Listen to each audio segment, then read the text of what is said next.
దేవాలయానికి, టెంపుల్‌కి, ఆలయంలోకి ఎప్పుడు సందర్శించాలి అంటే సందర్శించాలి. అంటే దేవాలయం దర్శనం, దేవుని దర్శనం ఎప్పుడెప్పుడు చేసుకోవాలంటే, ఏ ఏ వేళలో చేసుకోవాలంటే కొన్ని నియమాలుంటాయన్నమాట. మహావిష్ణువుకి ఒక సమయం అంటే ఇష్టం.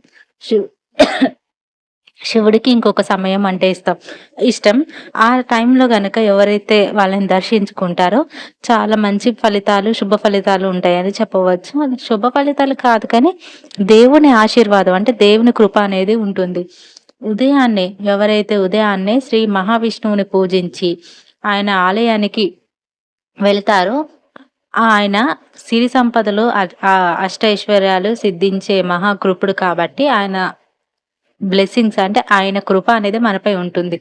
అలాగే సాయంత్రం ఏంటంటే పరమేశ్వరుడు నాట్యం చేస్తుండగా సకల భూలోకం ఉన్న అన్ని దేవతలందరూ వచ్చి ఆయన నాట్యం సందర్శిస్తూ ఉంటారనమాట. అంటే ఆయన నాట్యం అందరూ చూస్తూ ఉంటారు. ఆ ఆలయానికి వెళ్ళినప్పుడు మంచిది. అలా ఎవరైతే శివుడిని సంధ్యా సమయంలో దర్శించుకుంటారో వాళ్ళకి ఇంకా మంచి ఫలితాలు లభిస్తాయని చెప్పవచ్చు. శ్రీ మహావిష్ణువు స్థితికారకుడు అనమాట. అంటే స్థితికారకుడు. ఆయన మన జీవన పోరాటంలో నిత్యం వచ్చే సమస్యలకు తొలగిస్తాడు.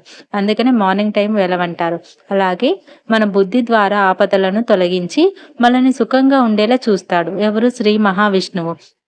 శ్రీ మహావిష్ణువు కష్టాలను తీర్చేవాడు కాబట్టి సమస్యలను ఆయనే తీర్చగలడు. మరి పరమేశ్వరుడు అంటే మహేశ్వరుడు ఏం చేయగలడు? లయకారకుడు అండి. ఆయన స్థితికారకుడు, ఈయన లయకారకుడు. అంటే ఈ విశ్వం అంతా ఆయనే. రోజు పూర్తి అవుతున్న సమయాల్లో దర్శిస్తే రెట్టింపు ఫలాన్ని అందిస్తాడు ఆ లయకారకుడు అనమాట. తొందరపడకుండా ప్రశాంతంగా నెమ్మదిగా భగవంతుణ్ణి దర్శించాలి. అలా ఎవరైతే దర్శిస్తారో భగవంతుణ్ణి దర్శనం చేసుకుంటారో వాళ్ళకి మంచి ఫలితాలు, చక్కటి ఫలితాలు ఉంటాయని చెప్పవచ్చు. ఎందుకంటే దేవుణ్ణి మనసుతో చూడాలి గాని ఆరాటంతో కాదు. దేవుడి దగ్గరేటప్పుడు మన మనసులో దుస్తులు శుభ్రంగా ఉన్నాయని కాకుండా మన మనసు శుభ్రంగా ఉందా? ఆడంబరంలో ఉండదు అండి భక్తి. నీ మనసులో ఉంటుంది భక్తి. భక్తి అనేది అది నిశ్చలంగా రాకుండా అంటే స్థిరంగా ఉండాలి తప్ప అది పైపైన ఉండకూడదు. అలాంటి వారిని నాస్తికుడితోనే పోలుస్తారు.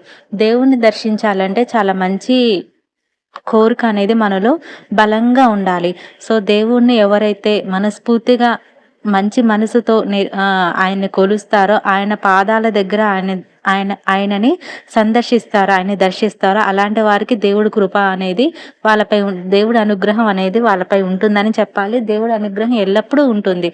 సో మనం ధర్మాన్ని కాపాడితే